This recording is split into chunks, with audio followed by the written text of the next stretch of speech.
আগে বাজার ভিডিওটা দেখেন। মদিনার বাজার দিয়ে নবীজি যাচ্ছেন, নবীজির একটা ওট পছন্দ হয়েছে, তো নবী ওটের মালিকের কাছে গিয়ে জিজ্ঞেস করলেন, ভাইয়া এই ওটটার দাম কত?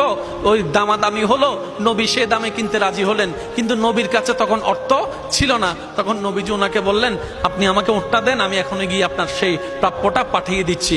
ওটের মালিক ওনাকে ওটটা দিয়ে দিলেন। আশেপাশে যারা ওটের মালিক ছিল সবাই জিজ্ঞেস করতেছে, এই পাগলা, তুমি কি যাকে ওট দিয়েছো তাকে চিনো? বলে যে না। নাম জানো? বলে যে না। পরিচয় জানো? বলে যে না। ঠিকানা জানো?